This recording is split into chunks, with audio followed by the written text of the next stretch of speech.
Presentamos 24 horas al día. Los 10 carabineros investigados por corrupción quedaron en prisión preventiva en la cárcel Santiago 1. A partir de hoy, la tenencia del Castillo de la Pintana está intervenida.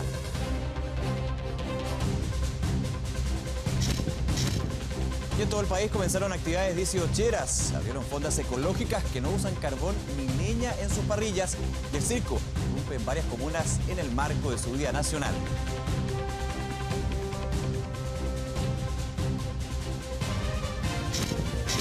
Chile quiere revancha. Pizzi prepara equipo ofensivo para enfrentar a Bolivia. Alexis será el capitán. La mala noticia, Gary Medel arriesga dura sanción por expulsión para Bolivia.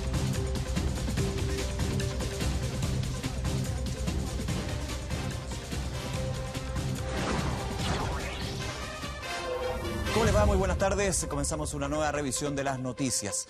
Una maratónica jornada que llegó hasta la madrugada en el Centro de Justicia por el caso de corrupción al interior de Carabineros.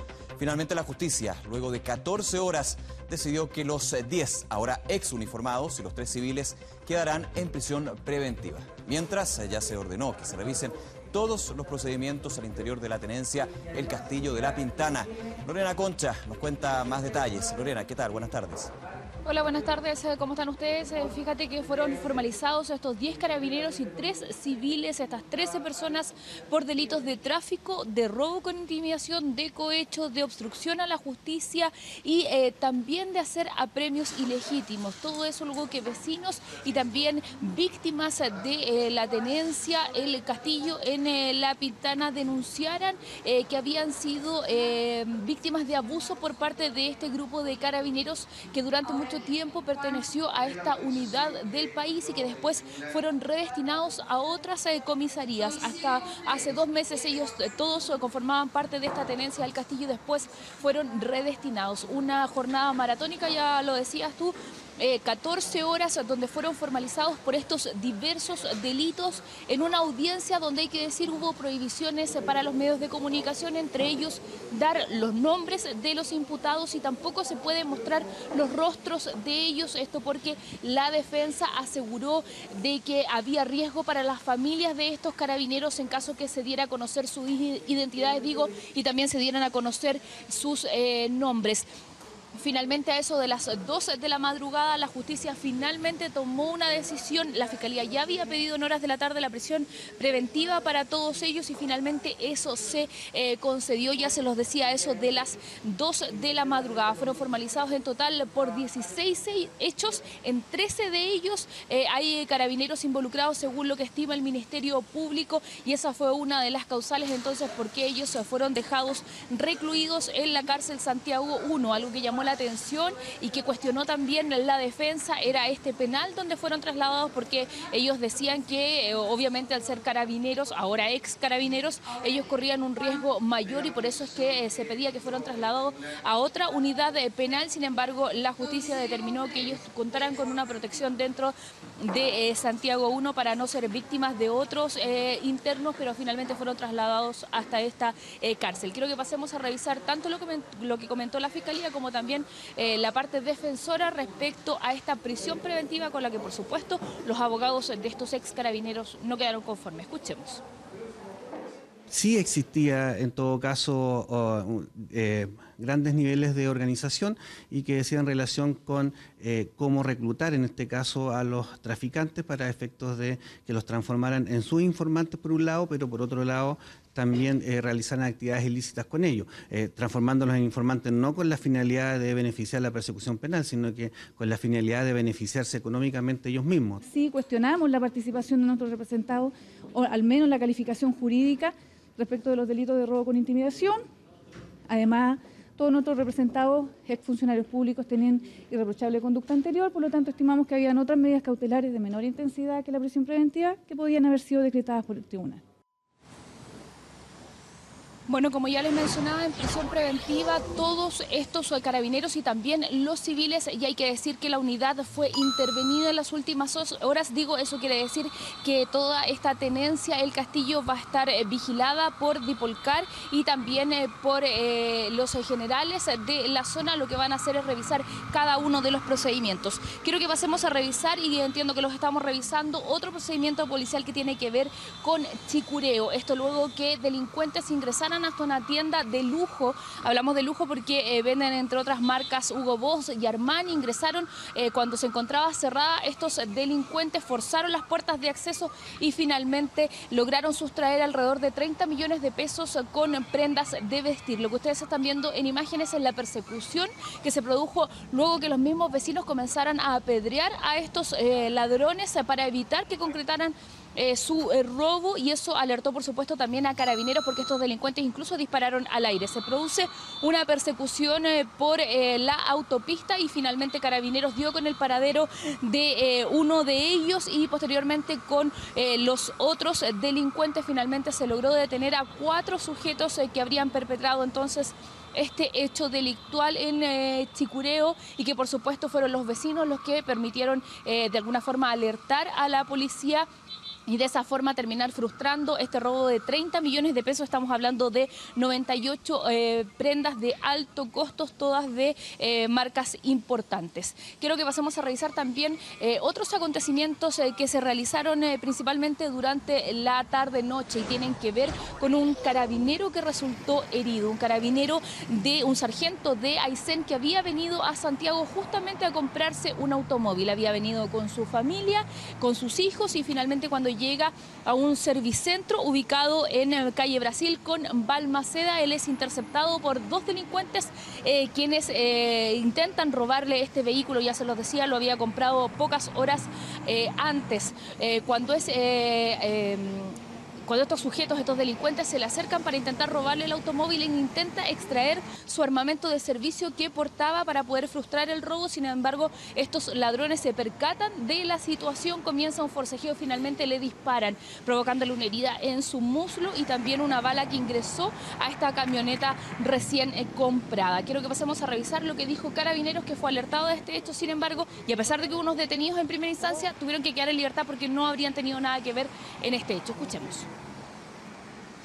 2 individuos, por lo que manifiesta el funcionario de ciudadanía peruano, habrían intentado sustraerle su vehículo, tratando de bajarlo a la fuerza del móvil, a lo cual el funcionario trató de sustraer su armamento particular que mantenía al interior del vehículo, a lo cual uno de los 2 individuos se percató de esta situación, propinándole un disparo en su pierna derecha.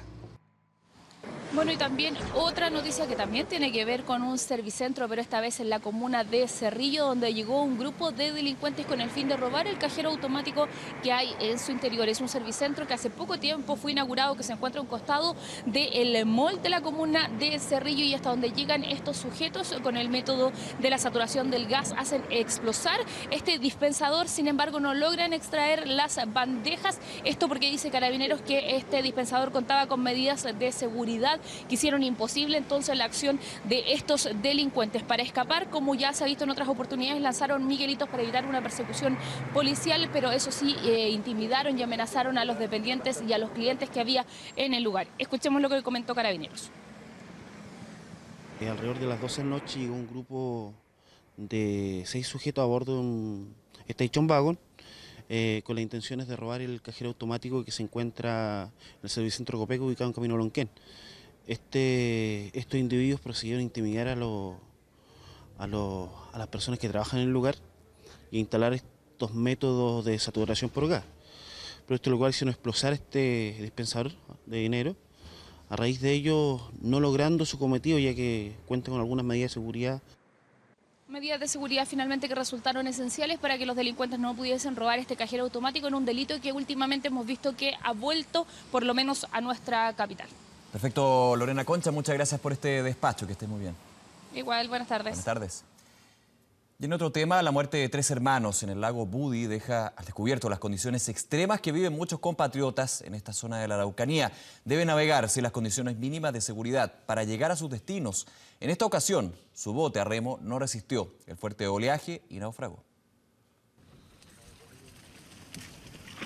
Basta con mirar la forma de trasladarse de un lado a otro en el lago Budi para entender los riesgos a los que día y noche se ven expuestos estos campesinos mapuches que viven a orillas de este hermoso paraje de la comuna de Puerto Saavedra. María Yancanao es prima de quienes perdieron la vida en el Budi. Pese a ello, reconocen no tener alternativas. Al igual que sus vecinos, así viajan diariamente a Puerto Domínguez, aunque nadie en la zona tenga chalecos salvavidas. ¿Es más cerca ir en bote? Sí, más cerca. ¿Cuánto más cerca? Para mí, una media hora por la rema. Oye, ¿no es peligroso el lago? No, pero si están andando bien, sí, no es peligroso, pero cuando hay viento fuerte, sí, yo creo que sí. Y tanto peligro existe que los hermanos Francisca, Eugenio y Herminio Colín Huentén no lograron sobrevivir a la travesía. Tras desaparecer por varias horas y ser intensamente buscados, finalmente fueron hallados sin vida y dentro del bote. Están boca abajo, están como que están durmiendo ahí. Pero está... sí, el giro bajo de agua y el bote está lleno de agua. Vamos a esperar lo que determine el servicio médico legal en cuanto a la causa de muerte. Y es que la noche impidió percatarse que los soportes que tenían los remos estaban completamente destruidos. Sin las toleteras, como son conocidas, la embarcación queda a la deriva, en medio de un lago altamente agitado. Carece la propulsión propiamente tal, la que genera a través de los remos, no pudiendo tener el control absoluto de la maniobrabilidad, ¿no es cierto? Y por ende comienza a volcarse esta embarcación, llenándose de agua en su interior. Yo creo que el viento lo atacó, nos dieron hasta llegar a salir vivo. Los 3 hermanos serán velados en medio de las comunidades indígenas de la zona, que conviven con la belleza del lago Budi y que contrasta diametralmente con el drama de estas nuevas víctimas que se suman en medio del aislamiento en la zona sur del país. Y en la región del Maule, la Fiscalía descartó el delito de femicidio en la violenta muerte de la joven madre de 18 años, encontrada envuelta en un cubrecama bajo la cama de su victimario en Talca. La falta de una relación sentimental descartó la teoría de un femicidio en la macabra muerte de Yereni Carrasco González. La joven de 18 años y madre de 2 pequeños hijos fue encontrada después de 15 días de búsqueda, envuelta en un cobertor y bajo la cama de su victimario, al interior de una pensión en el sector oriente de Talca, en la región del Maule. Con el hallazgo del cuerpo y la determinación de la identidad se acelera naturalmente todas las pesquisas en torno al imputado, quien termina reconociendo la autoría de los hechos. Fue después de tener relaciones sexuales y consumir limpia carburadores cuando se desencadenó una discusión que llevó a los golpes. Yereni Carrasco fue azotada contra una pared que le produjo fracturas en su cráneo. Luego, Mauricio García Mora la estranguló. Ante estos hechos, la Fiscalía formalizó la investigación por homicidio simple. En cuanto a la causa de muerte, en cuanto a que la confesión de mi representado, en cuanto a la colaboración del mismo, eso es absolutamente circunstancias que están absolutamente claras y que nosotros no las discutimos. La defensa argumenta que los hechos se habrían registrado en el contexto de enajenación mental provocada por los efectos de los químicos inhalados por víctima y victimario. Serán los exámenes toxicológicos los que confirmen o descarten esta teoría, mientras este hombre permanecerá en la cárcel de Talca. Y ya está casi todo listo para el masivo homenaje que se le dará a Juan Gabriel en Ciudad de Juárez. Tomamos contacto de inmediato con Juan Loncomilla, que está en la casa del artista. Juan, ¿qué tal? Hola, ¿qué tal? Buenas tardes. Ciudad de Juárez ya se prepara afinando los últimos detalles para lo que va a ser una de las despedidas más grandes que ha tenido Juan Gabriel acá en la ciudad, que lo vio crecer en la ciudad de su juventud, su niñez, aquí precisamente en Ciudad Juárez.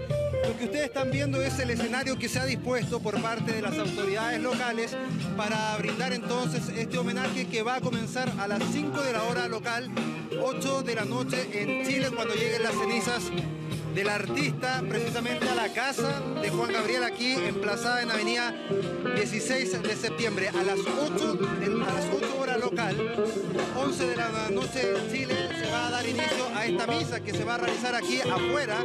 Va a ser una misa pública que no va a contar con las cenizas, eso sí, de Juan Gabriel, porque la misa privada va a ser al interior de la vivienda.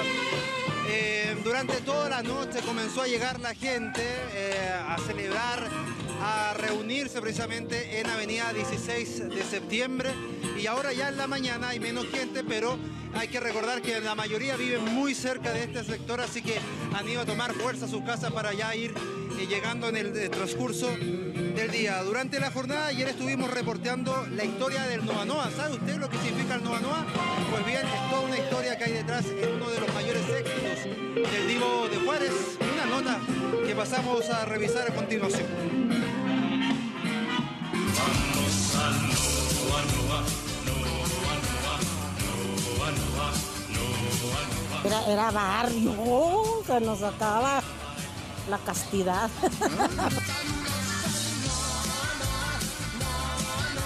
Fue no la primera canción, pero sí una de las canciones con más éxito de aquí de la Avenida Juárez. El Noa Noa también lo llegué a pisar y a bailar su música.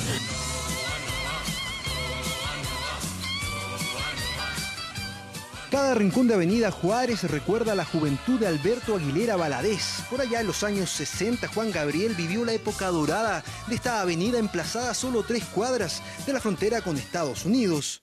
La Avenida Juárez era un emporio para los visitantes que había de Estados Unidos, porque había muchos bares, era una vida muy diferente. Este dentista lleva casi toda su vida trabajando en Avenida Juárez. Conoce de cerca la historia del Noa Noa. Este mítico bar estaba prácticamente pegado a su consulta. Era un bar que no se llamaba Noa Noa, se llamaba Río Bar. Río Bar. Sí. En este lugar, cuando Juan Gabriel era niño, lo metían de contrabando para cantar a este lugar. Juan Gabriel en ese tiempo era un muchacho que lo echaban a patadas, me decían a veces de ahí. Pues sí, lo echábamos, pero lo echaba el dueño. El que según era el dueño lo echaba para afuera porque era menor de edad.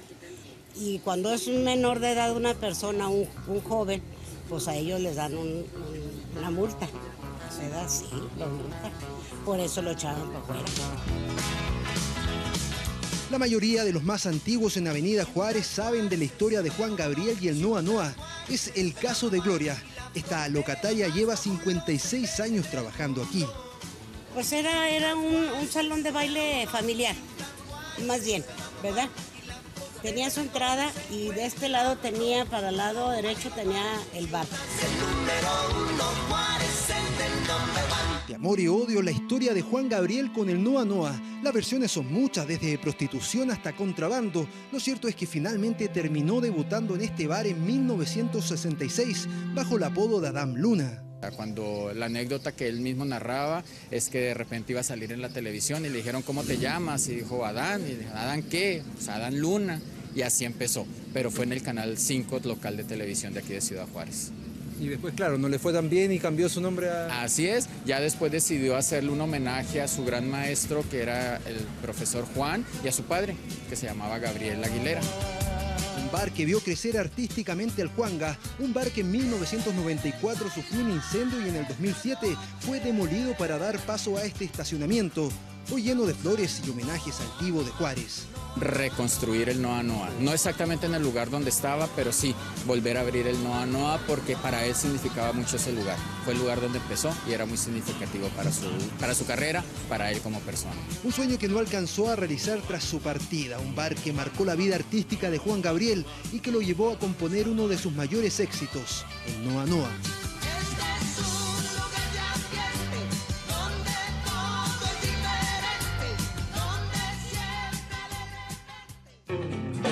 Bien, ahí pasada la historia del Noa Noa, uno de los mayores éxitos del Divo de Juárez. Vamos a tomar reacciones de la gente que ya ha llegado a esta hora de la mañana acá en la ciudad de este artista. Disculpe, ¿usted es juarense? ¿Viene de otro lado? Cuénteme. Perdón, no me escucha nada. No. ¿Usted es juarense? Por adopción. Vivo aquí desde hace 30 años. En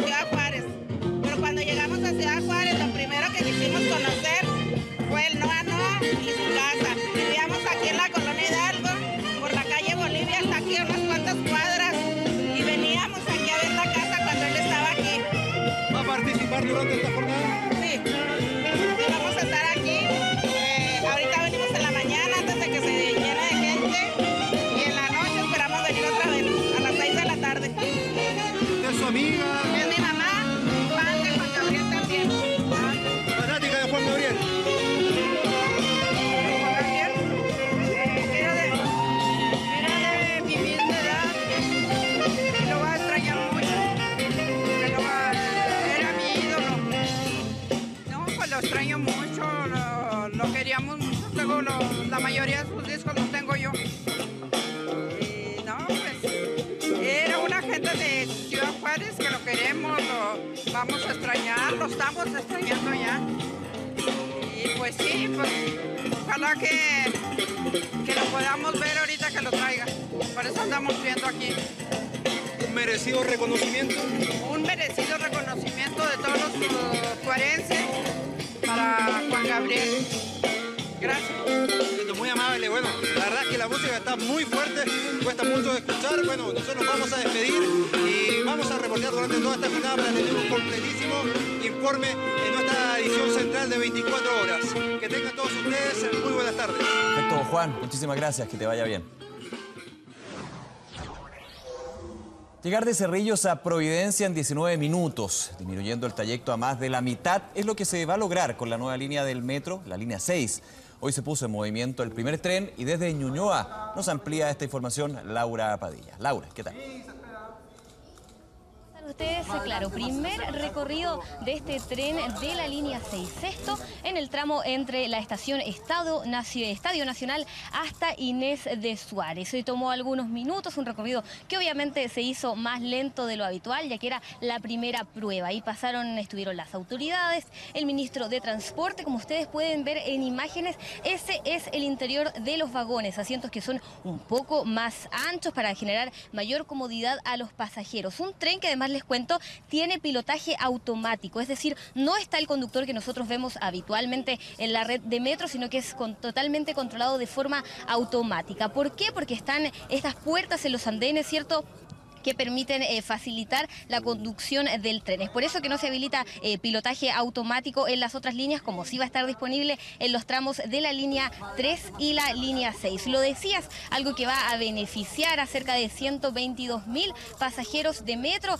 capitalinos, quienes vengan también de afuera a visitar Santiago, facilitando este recorrido desde Cerrillos hasta Providencia. Esto desde la estación Cerrillos, que es donde comienza esta línea, hasta la estación Los Leones, va a demorar solamente 19 a 20 minutos. Permite acortar los tiempos de viaje. Actualmente las personas que se movilizan en transporte público por nuestra capital, en ese tramo se tardan entre 45 a 50 minutos. Es eso lo que destacaban las autoridades junto con el mayor ahorro energético. Estos trenes y estas dos líneas, la línea 3 y la línea 6, permiten ahorrar un 25% de energía respecto a lo que estábamos acostumbrados y que vemos normalmente en la red de metro ya creada. Los invito a que escuchemos los comentarios de las autoridades, lo que dijeron ellos también, cómo esto ayuda a descongestionar otras líneas. Efectivamente es una línea que va a ayudar a descongestionar la línea 1, particularmente la estación Los Héroes y Baquedano, ya que mucha gente que va al oriente desde la línea 5, desde la línea 2, desde los corredores como Santa Rosa, va a cambiarse hacia esta línea y de esa forma hacia el oriente. Así que efectivamente va a ayudar a descongestionar la línea 1 en un tramo muy congestionado entre Los Héroes y Universidad de Chile. Bueno, efectivamente dentro de un par de meses van a comenzar las pruebas dinámicas, que son entre las estaciones Ñuble y esta estación Inés de Suárez. Y claramente lo que se produce ahí, se conducen los trenes hasta 80 km por hora, se prueba la integración de los sistemas del CBTC, que es el pilotaje automático, con el tema del transporte de pasajeros, que las puertas de andén funcionen de forma impecable, etc. Hay un periodo de unos 2 o 3 meses de prueba de los trenes, igual como si estuvieran operando con todos los sistemas funcionando.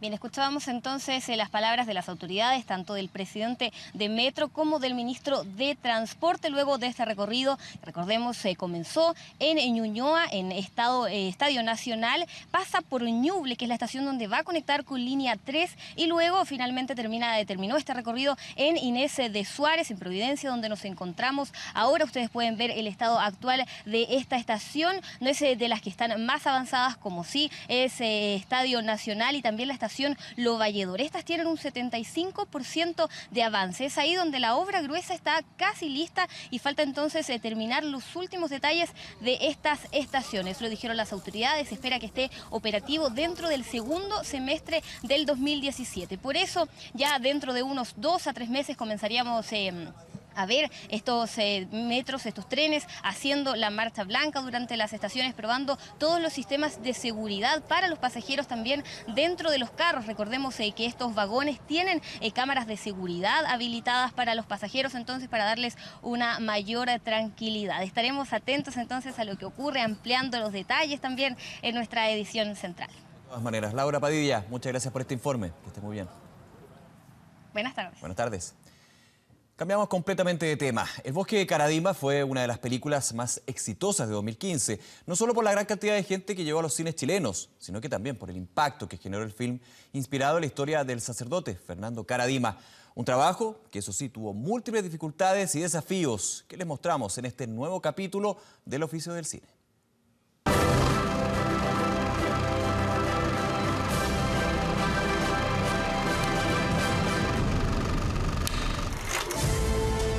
En abril de 2015, el director Matías Lira estrenó su segunda película, El Bosque de Caradima. Fue un éxito de taquilla, el film más visto de ese año, llevando más de 300.000 espectadores a las salas chilenas.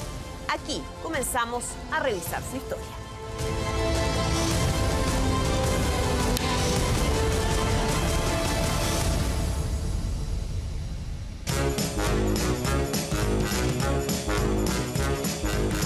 Yo la verdad que me pegué el gran alcachofazo, golpe con esto cuando vi Informe Especial.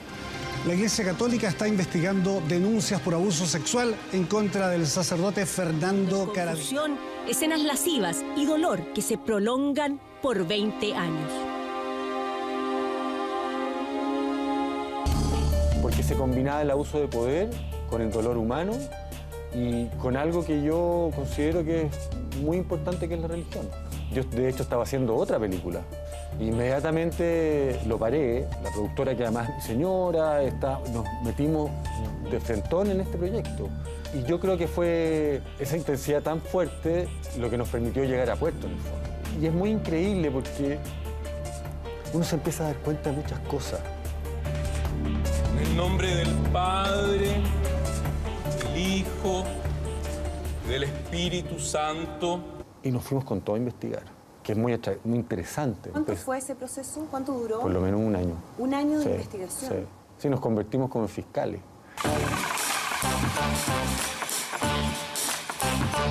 El objetivo que me puse yo era entender este mundo desde cero, digamos. Efectivamente, lo primero que tú tenés con la historia de Caradima es el relato de las víctimas y lo que hay en la investigación periodística. Pero tú tenés que enfrentarte a rehacer porque es una película, digamos, y la película tiene que ser para la gente que lo ve completamente nueva, digamos. El padre te manda esto.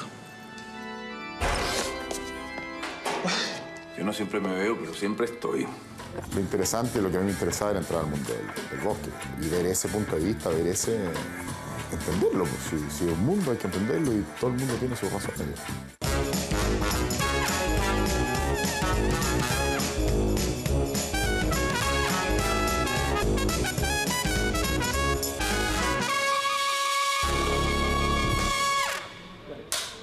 Llamado fue, como decimos los actores, un amor a primera vista, en términos de decir, yo quiero estar en este proyecto, quiero ser parte de esta denuncia, quiero ser parte de un proyecto así de ambicioso, importante para el país, porque es algo que creo que es fundamental. Matías me invitó como al proyecto, el guión se estaba escribiendo, se estaban consiguiendo las locaciones, bueno, era un proyecto difícil. Lo difícil fue efectivamente encontrar una película. Yo tenía todo el mundo en la cabeza, tenía muchos puntos de vista, tenía una historia y yo en algún momento decía, tenemos que escribir algo como la caída, la película ¿cierto? Que habla de Hitler. Muy descriptiva, donde veamos al personaje, pero no hagamos grandes juicios, porque eso va a abrir más el debate, va a ser ponerla como una realidad nomás. Vamos a grabar desde el principio para que no exista ninguna duda. ¿No te generó algo de temor por lo mismo que tú mencionabas, porque era un caso delicado, que tenía muchísima connotación pública? Sí, efectivamente el temor es parte del riesgo de asumir un proyecto así, pero creo que fue la parte más interesante que tuvo, que fue el riesgo que corrimos todos. Fue un proyecto muy difícil, ¿verdad?, de abordar. Bueno, yo fui a visitar 60 iglesias para tratar de pedir permiso, porque todas dependen un poco del arzobispado, y ahí se me enredan las cosas. Nosotros partíamos la película, por ejemplo, en febrero del 2014, y a 3 días de partir la película me quitaron todas las locaciones. ¿Por qué? Porque hubo un problema específico y esa congregación no me pudo entregar las locaciones. O sea, yo estoy en un estado de angustia profundo. O sea, ya habíamos invertido, no sé, 70 millones de pesos en el desarrollo de preproducciones. Yo le digo, ¿sabes qué? Capaz que no tenga que hacer esta película. Ante la imposibilidad de grabar en la iglesia del Bosque, el escenario original del caso Caradima, el director de la película tuvo muchísimas otras dificultades para encontrar iglesias donde se pudieran recrear sus pasillos. Tanto así que hasta el día de hoy, Matías Lira prefiere mantener en reserva el lugar donde finalmente se realizó la grabación. Nos ponemos de pie, queridos hermanos. Era un proyecto delicado, el arzobispado estaba metido todo el tiempo. En algún minuto se pensó construir el set parecido al Bosque, lo que era millonario y era una locura. Creo que Matías Lira logró integrar una visualidad muy atractiva, es que era estar en la historia, era estar en los pasillos del Bosque. En algún minuto conversamos con Matías la idea de ofrecer dinero a la iglesia, a la misma iglesia del Bosque, que estaba muy venida menos, por ejemplo, para restaurar los murales, que son preciosos. Haber buscado un acuerdo ahí y que haber filmado ya adentro, que habría sido perfecto. Y nada, de repente llegué a una iglesia y literalmente en moto vi a la distancia una cruz, caché que era la única iglesia que no había ido. Y me acuerdo que los sacerdotes, típico sacerdote bueno, cariñoso, que de verdad me dicen, no, Matías, no. Entonces otro sacerdote le dice, pucha, Dios nos puso a este cabro enfrente. Y yo ahí abrí la puerta para entrar. Y yo le dije, Dios me puso acá. Tú tienes que hacerte cargo de este problema. La negociación es muy privada, muy secreta, a las cuales siempre me tuvo al tanto Matías, con la persona que nos facilitó la iglesia donde se hizo, claro. Que hay que decirlo, para que la gente sepa, lamentablemente el arzobispado como premio después de la película lo apartó de sus funciones al sacerdote que nos prestó la iglesia. ¿Tuviste que apretar mucho la grabación, o sea, el rodaje en un tiempo muy limitado? ¿Cómo fue eso? No, fue peor todavía, porque tuvimos que seccionar el rodaje. Yo tuve que grabar en 4 etapas. 15 días primero, 20 días después. ¿Con intervalos? Con intervalos de tiempo importante. O sea, eso es... súper estresante. ¿Cuándo la música? ¿Cuándo fue? Lo has conseguido en la iglesia.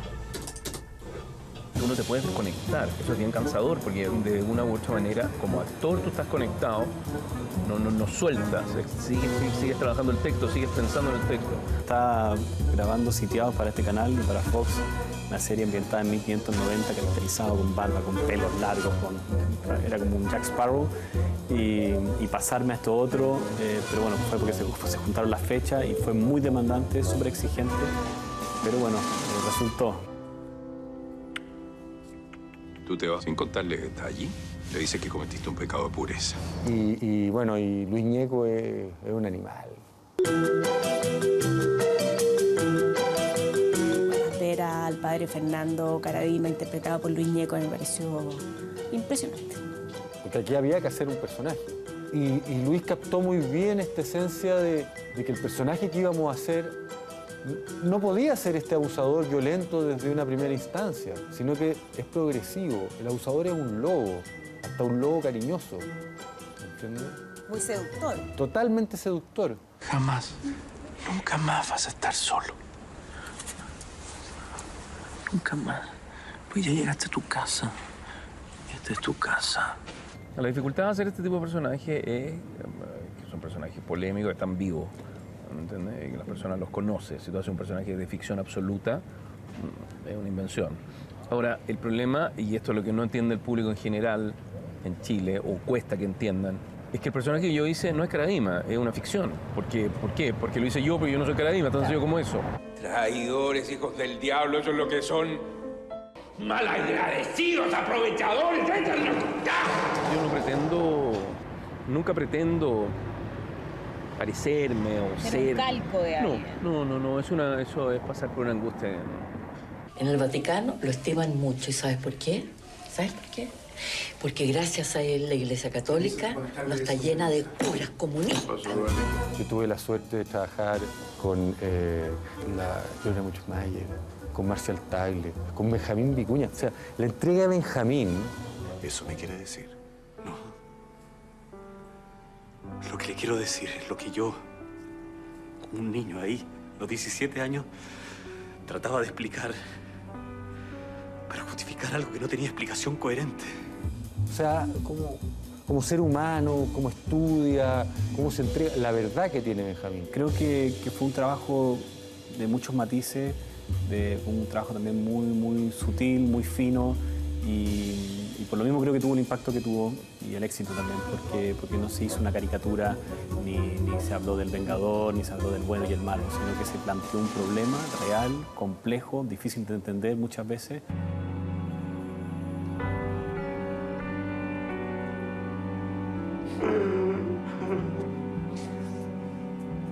¿Y qué tan clave fue las conversaciones que tuviste con James Hamilton? Bueno, esas conversaciones fueron clave, porque esa fue la puerta para entender las dimensiones más profundas, los miedos, los complejos, los sueños de estos personajes, cómo se relacionaban.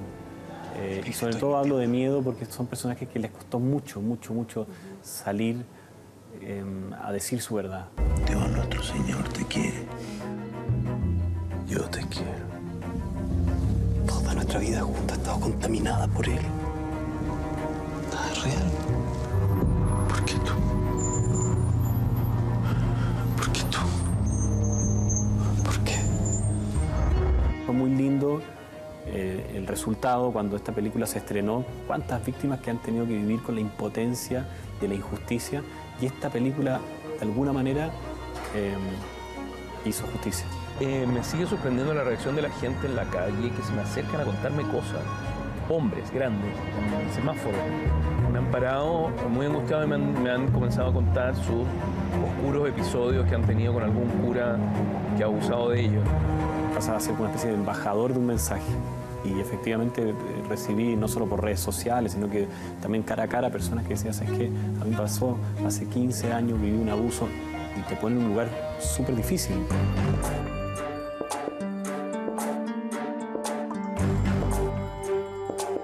Habían expectativas.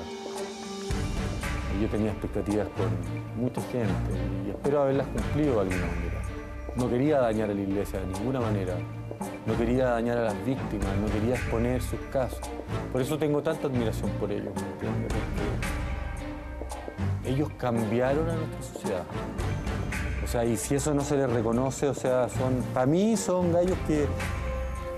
porque atacaron el centro del poder. Ustedes se dan cuenta que si me abandonan, si me dejan caer, no voy a caer solo.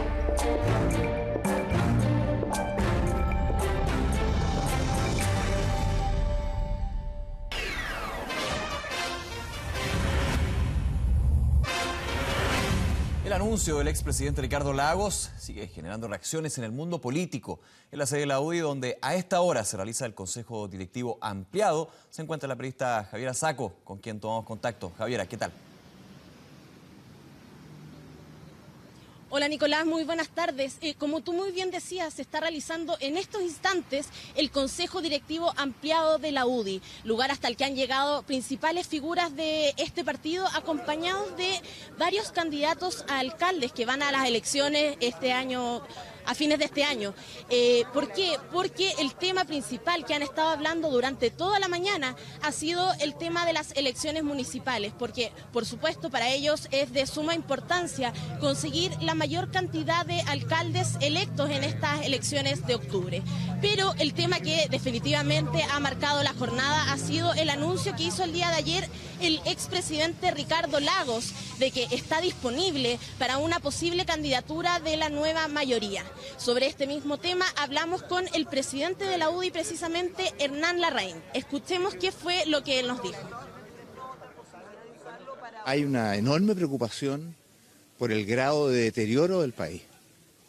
Y hechos como la proclamación de Ricardo Lagos como candidato en forma tan anticipada, lo que hacen es pensar que quieren dejar abandonada a la presidenta Bachelet, deslindar responsabilidades de este gobierno fracasado y empezar a inventar un nuevo cuento, una nueva historia para confundir a los chilenos. Bueno, y no solo fue en la derecha donde se habló de este tema. Esta mañana el senador Alejandro Navarro junto al expresidente del Partido Socialista, Gonzalo Marner, anunciaron la conformación de un nuevo partido político. Su nombre, País Siempre por Chile. Ellos quieren ser una nueva alternativa a la nueva mayoría y a Chile Vamos, y no descartaron presentar un propio candidato presidencial. Por eso mismo, en esta actividad, el senador Alejandro Navarro, que renunció el día de ayer al MAS, habló también sobre el anuncio de Ricardo Lagos. Escuchemos.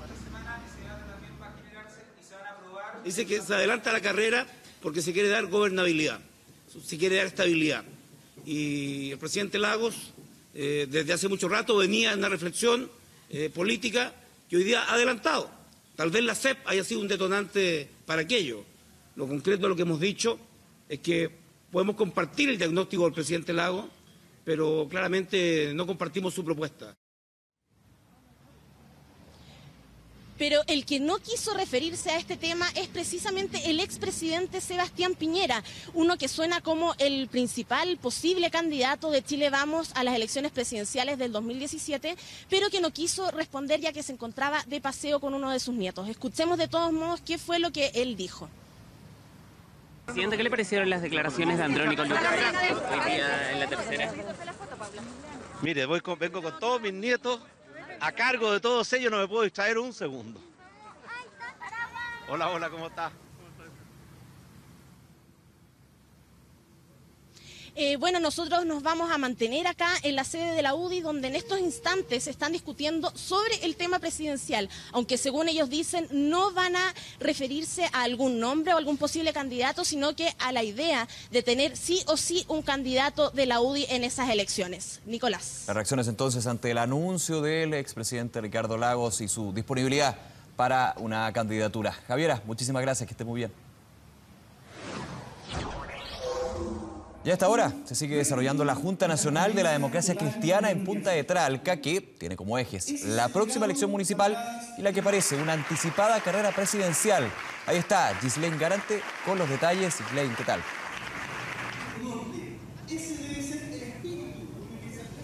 Así es, hace algunos minutos culminó la Junta Nacional por parte del Partido Demócrata Cristiano, por supuesto encabezado por la presidenta de este partido, Carolina Goic. Además, bien deben saber que se dio en el marco del nuevo anuncio por parte de Ricardo Lagos por su candidatura a la presidencia del próximo año. Esta reunión masiva por parte de la ADC se dieron anuncios principales que debemos saber. Por una parte es el adelanto en la elección de un representante del partido para enero 2017 para la presidencia de Chile. Nueva fecha, ya que el postulado inicial era para marzo. DC va a tener su candidato. Lo más probable es que existan primarias para dicha elección. Conversamos con Carolina Goic, quien nos comentó sobre estas posibles primarias, y además también con Ignacio Walker. Escuchemos lo que nos comentaron. A mí me parece que aquí todos somos responsables de cambiar el ánimo en este país. Eso implica asumir también las propias responsabilidades. O sea, hoy día nosotros como partido hacemos esa autocrítica. Y yo espero que también desde la clase empresarial exista. Y más que echarle la culpa a otros o hacer esta, más bien, imágenes catastrofistas, seamos capaces de aportar desde nuestros espacios a la construcción de un país que todos queremos. El escenario presidencial está absolutamente abierto. No hay en Chile hoy día un liderazgo político indiscutido y por lo tanto está todo por hacer. Y en ese contexto, la democracia cristiana ha decidido, por la unanimidad de esta Junta Nacional y de la anterior, levantar una candidatura presidencial. Ahí escuchábamos entonces parte de las declaraciones, todo esto debido a una entrevista que se dio a conocer el día de hoy en el diario La Tercera, donde Andrónico Luksic señala que el país está cayendo, que arrastran problemas, bien digo, hace bastante tiempo por parte de la política que no han sido solucionados. Entonces la DC va a las candidaturas presidenciales con alguien, aún no sabemos, quizá está en primarias. Vamos a estar atentos entonces a esta información que aún se encuentra en desarrollo y les informaremos en las próximas ediciones de 24 horas. Nos quedamos atentos entonces. Ghislaine, muchas gracias, que esté muy bien. Buenas tardes. Y hacemos una pausa en las noticias. No se vaya, ya seguimos con más 24 horas al día. ¿Qué tal? ¿Cómo les va? Muy buenas tardes, con novedades de la selección chilena en este bloque de deportes, porque claro, La Roja, tras tener la tarde del día viernes y la noche libre, entrenó una vez más en Juan Pinto Durán. Imágenes fresquitas de lo que fue el entrenamiento en el complejo ubicado en la avenida Las Torres, con Juan Antonio Pizzi a cargo del grupo, en lo que es la planificación de este duelo del martes a las 20:30 horas ante Bolivia. Un duelo donde van a haber algunas modificaciones, ya se están insinuando. Por ejemplo, Jan Bosellur está recuperado, entrenó con normalidad y sería alternativa para reemplazar a Eugenio Mena. Se busca también quién será el reemplazante de Gary Medel, que está suspendido.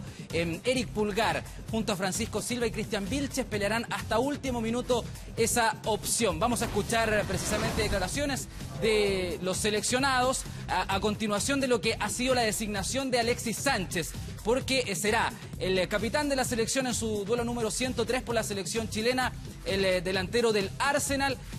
Precisamente yo les decía, esta suspensión de Gary Medel posibilitó que un nuevo capitán surgiera y será Alexis Sánchez, escogido por sus compañeros. De eso y más, escuchamos a Pedro Pablo Hernández y también a Miguel Pinto, quienes hablaron hace poquito allá en Juan Pinto Durán. Creo que Bolivia no tiene nada que perder acá en Chile. Quizás se va a venir a jugar su opción, a rescatar algún punto. Y hay que respetar, obviamente, mucho al rival, pero confiamos mucho en lo que nosotros como equipo, como selección podemos hacer. No creo que se hayan confiado. Nosotros sabemos que no nos podemos confiar de nadie. Te darás cuenta, en un partido así te puede ganar un equipo con casi nada. Pero no, yo creo que estamos mentalizados que podemos dar mucho más de lo que dimos, pero de que seamos agrandados, confiados, no creo que sea así.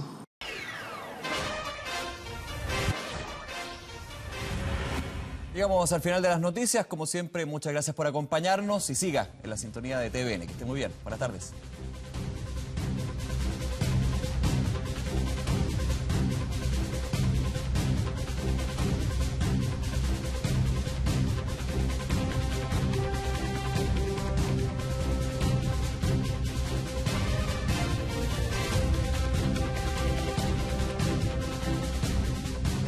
Hemos presentado 24 horas al día.